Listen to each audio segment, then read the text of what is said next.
Hello नमस्कार, मेरा नाम है अपर्णा और आप सभी का स्वागत है मेरे चैनल टैरो वॉरियर हिंदी में। आज मैं स्कॉर्पियो के लिए करंट फीलिंग्स रीडिंग करने आई हूँ। स्कॉर्पियो सन साइन वृश्चिक राशि वालों के लिए है ये एक जनरल रीडिंग है। शायद सभी मैसेजेस सभी के साथ रेजोनेट ना हो, वही मैसेजेस लीजिएगा जो आपसे रेजोनेट होता हो, जो नहीं रेजोनेट होता उसे छोड़ दीजिएगा। इस चैनल को सब्सक्राइब करना मत भूलिए, लाइक कीजिए वीडियोस को, कमेंट कीजिए वीडियोस पर। और पर्सनल रीडिंग्स अगर आप बुक करना चाहते हो सिर्फ आपके सिचुएशन और आपके एनर्जी टैप करते हुए, अगर आप ज़्यादा जानकारी चाहते हो अपने सिचुएशन पर, तो पर्सनल रीडिंग्स आप बुक कीजिए। पर्सनल रीडिंग्स पेड रीडिंग्स है, आप मुझे कांटेक्ट कर सकते हो। मेरी कांटेक्ट डिटेल्स स्क्रीन पर है, डिस्क्रिप्शन बॉक्स में है। आप जब कांटेक्ट करोगे मैं पेमेंट डिटेल्स आपको भेज दूंगी। अगर आप मेरे चैनल के मेंबर बनना चाहते हो तो वो लिंक भी आपको डिस्क्रिप्शन बॉक्स में मिल जाएगा। तो अब हम चलेंगे आपके रीडिंग की तरफ, देखेंगे आपकी पर्सन की करंट फीलिंग्स और इनकी फ्यूचर एक्शंस क्या होने वाली है। तो स्कॉर्पियो, चलिए देखते हैं आपके लिए क्या मैसेजेस आ रही है। आपकी ओवरऑल एनर्जी क्या है? ओवरऑल एनर्जी है आपके लिए 8 ऑफ सोर्ड्स,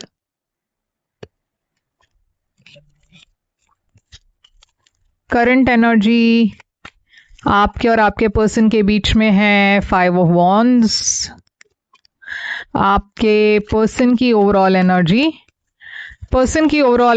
है डेविल। तो यहाँ पे स्कॉर्पियो में देख रही हूँ 8 ऑफ सोर्ड्स है आपकी ओवरऑल एनर्जी। आपकी ओवरऑल एनर्जी में ऐसा लग रहा है कि आप बहुत हेल्पलेस फील कर रहे हो इस वक्त।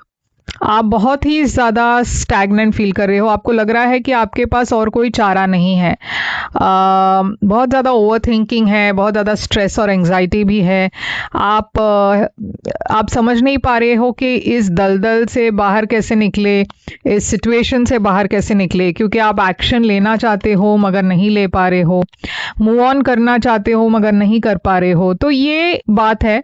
मैं देख रही हूँ 8 ऑफ कप्स है और 9 ऑफ कप्स की एनर्जी है।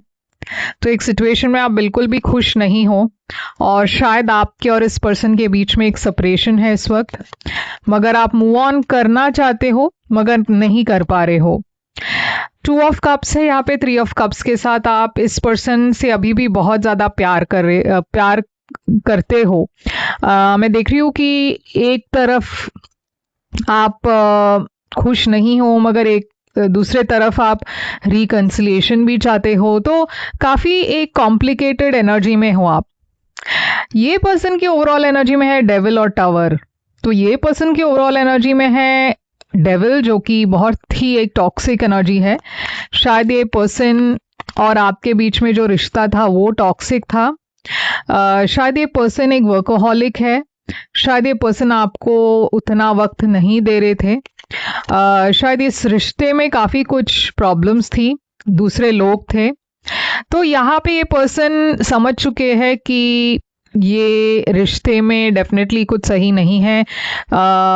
ये पर्सन हील करने की कोशिश कर रहे हैं, इमोशनली रिकवर करने की कोशिश कर रहे हैं। बहुत सारी सीक्रेट्स हैं इनकी, बहुत सारी फीलिंग्स है जो अब तक इन्होंने आपसे डिस्कस नहीं की है, आपको बताया नहीं है, मगर वो धीरे धीरे कोशिश कर रहे हैं इस टॉक्सिक एनर्जी से बाहर आने की। ये पर्सन आपके बारे में बहुत ऑब्सेस्ड भी है, आपके बारे में ही सोचते रहते हैं बार बार। करंट सिचुएशन में आप दोनों के बीच में है 5 ऑफ वॉन्ड्स और 6 ऑफ वॉन्ड्स। तो यहाँ पे तकरार है आप दोनों के बीच में, प्रॉब्लम्स है, झगड़ा है, इश्यूज है। हो सकता है यहाँ पे थर्ड पार्टी हो। आप में से कुछ लोगों का आप लोगों की शादी हो चुकी है, आपके बच्चे हैं इस पर्सन के साथ। तो मैं देख रही हूँ यहाँ पे कंप्लीशन है। एक पुराना चैप्टर आपके लाइफ में खत्म हो चुका और अब आप जा रहे हो एक नई शुरुआत के तरफ, एक नई बिगनिंग आ रही है आपके तरफ। तो पास्ट में क्या हुआ था आप दोनों के बीच में? पास्ट में मैं देख रही हूँ कि किंग ऑफ कप्स है पेज ऑफ कप्स के साथ। तो पास्ट में मैं बहुत ही एक इमोशनली बैलेंस्ड एनर्जी देख रही हूँ। किंग ऑफ कप्स आपकी एनर्जी हो सकती है। यहाँ पे एक नई शुरुआत है। तो इस रिश्ते में मैं देख रही हूँ कि प्यार तो है और शायद एक नई रिलेशनशिप थी, मतलब उतना ज़्यादा वक्त नहीं हुआ है आप दोनों को। या फिर हो सकता है कि आप दोनों पहले एक दूसरे को जानते थे मगर एक रिश्ते में नहीं थे, और अब आप रिकनेक्ट आपने किया, मतलब फिर से आप बहुत सालों के बाद मिले और यहाँ पे एक नया रिश्ता शुरू हुआ आप दोनों के बीच में।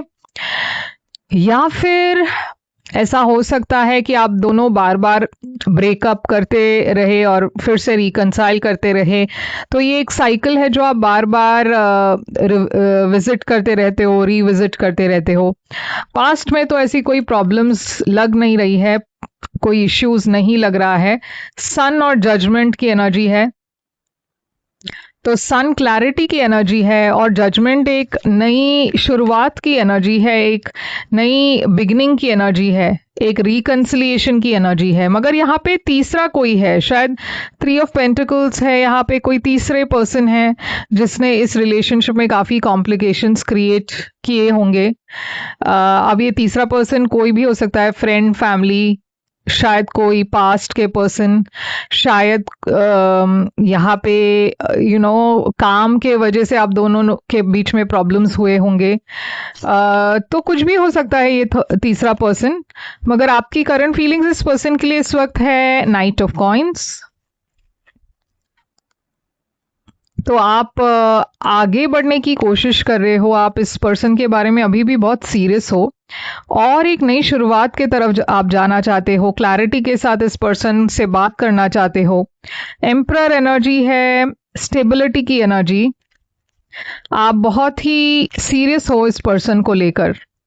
ये पर्सन की ओवरऑल एनर्जी क्या, और आप एक एरी से शायद डील कर रहे हो। ये पर्सन की फीलिंग्स आपके लिए है 10 ऑफ कॉइन्स। ये पर्सन आपको एक फैमिली के तरह देखते हैं, या जैसे मैंने कहा शायद आप दोनों का एक फैमिली है, परिवार है ऑलरेडी। ये पर्सन आगे बढ़ना चाहते हैं, ये पर्सन भी क्लैरिटी चाहते हैं। आपके बारे में सोचते हैं तो इनको लगता है आप थोड़े से डिटैच्ड हो, इमोशनली कनेक्टेड नहीं हो, बहुत ज़्यादा प्रैक्टिकल हो। तो यहाँ पे इंटेंशन आपकी क्या है, फ्यूचर को लेकर आप क्या सोच रहे हो? 2 ऑफ वॉन्ड्स। तो फ्यूचर को लेकर आप इस वक्त श्योर नहीं हो, क्योंकि आपने अब तक एक डिसीजन नहीं लिया है। आप लॉन्ग टर्म फ्यूचर के बारे में सोच रहे हो, तो आपके मन में काफ़ी ऑप्शंस हैं, क्या आगे बढ़ना चाहिए या नहीं, फ्यूचर में क्या होगा। तो ये सारी बातें आप एनालाइज कर रहे हो अपने मन में। मैं देख रही हूँ कि आपके लाइफ में शायद कोई और भी हो सकते हैं, शायद आपको चॉइसेस है, शायद आप ये सोच रहे हो कि क्या ये पर्सन के साथ मुझे वो स्टेबिलिटी मिलेगी या मुझे दूसरे पर्सन के तरफ जाना है जो ज़्यादा स्टेबल है, जो ज़्यादा सिक्योर है। तो ऑब्वियसली यहाँ पे चॉइस है। अगर 2 लोगों के बीच की चॉइस नहीं है तो 2 ऑप्शंस है, यानी कि आप ये सोच रहे हो कि क्या मुझे यहाँ पे इस पर्सन के साथ आगे बढ़ना है या नहीं। तो आपकी इंटेंशन इस वक्त आप क्लियर नहीं हो, डिसीजन आपने नहीं ली है अब तक। ये पर्सन की इंटेंशन है 6 ऑफ स्वॉर्ड्स। तो ये पर्सन जो पास्ट की बात है उसे छोड़कर आगे बढ़ना चाहते हैं, मगर इनके मन में बहुत कुछ है, इनके मन में बहुत कुछ चल रहा है जो शायद ये आपसे बात नहीं करते, डिस्कस नहीं करते, खुलकर बोलते नहीं है। मून सीक्रेटिव एनर्जी है, बहुत सारी सीक्रेट्स हैं इनकी, शायद आपको पता भी ना हो इनके लाइफ में क्या हो रहा है। तो इनकी इंटेंशन भी क्लियर नहीं है, इंटेंशन में भी क्लैरिटी नहीं है, मतलब ये कंफ्यूज्ड है। तो आप फ्यूचर में क्या एक्शन लोगे? आपकी फ्यूचर एक्शंस है 2 ऑफ स्वॉर्ड्स। तो देखिए कंफ्यूजन आपके तरफ भी है, आप श्योर नहीं हो, क्योंकि ये पर्सन श्योर नहीं है, आप भी श्योर नहीं हो। मगर ये कंफ्यूजन हमेशा तो नहीं जाने वाला, मतलब कभी ना कभी आपको तो एक फैसला लेना पड़ेगा। और यहाँ पे मैं एक फैसला देख रही हूँ जो काफ़ी शॉकिंग होने वाला है। आपके लिए भी शॉकिंग होगा, क्योंकि आप शायद आपने सोचा नहीं कभी आप एक ऐसा फैसला लोगे, और मुझे ऐसा लग रहा है कि ये बहुत ही डिफिकल्ट फैसला होगा, इस रिश्ते को एंड करने का फैसला है। 3 ऑफ स्वॉर्ड्स यहाँ पे एक हार्ट ब्रेक की एनर्जी है, तो आपका दिल टूटा हुआ है, मगर आप बहुत क्लैरिटी के साथ एक फैसला ले रहे हो कि शायद ये वर्क नहीं करेगा। ये पर्सन की एनर्जी में भी मैं इंटरेस्ट नहीं देख रही हूँ। ऐसा नहीं है कि ये पर्सन आपके पीछे भाग रहे हैं, आपको कन्विंस कर रहे हैं, नहीं। ये पर्सन की एक्शंस में भी वही है कि वो डिसइंटरेस्टेड है, वो भी काफ़ी रिजेक्टेड फील कर रहे हैं। ये पर्सन के एनर्जी में बहुत इंडिविजुअल एनर्जी है, इंडिपेंडेंट एनर्जी है, अपने करियर के फोकस इनका ज़्यादा है, मतलब करियर पर ज़्यादा उनका फोकस है। तो शायद ये पर्सन भी उतना एफर्ट नहीं डाल रहे और इस वजह से शायद आप सोच रहे हो कि ये नहीं वर्क करेगा।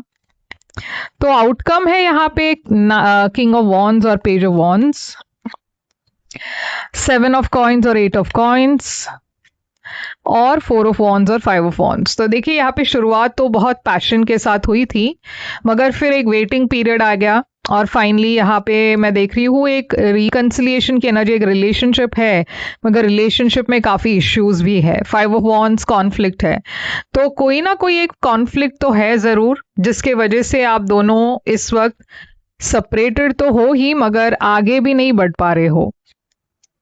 Night of cups, queen of cups. तो देखिए ऐसा नहीं है कि प्यार नहीं है, मगर जैसे मैंने कहा ये पर्सन की तरफ से वो इंटरेस्ट नहीं दिखाई दे रहा, उनका फोकस उनके करियर पर ज़्यादा है, आप शायद कुछ और एक्सपेक्ट कर रहे हो।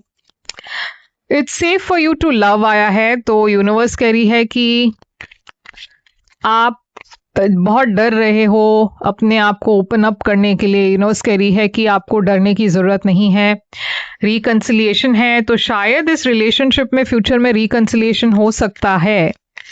Someone from your past is returning to your life, forgiving and learning. तो देखिए यहाँ पे यूनिवर्स भी कह रही है कि शायद आपको एक सिचुएशन में किसी को माफ करना है, अपने आप को भी माफ करना है, पास्ट को माफ करना है, इश्यूज को लेट गो करना है, उसे सीखना है, आगे बढ़ना है।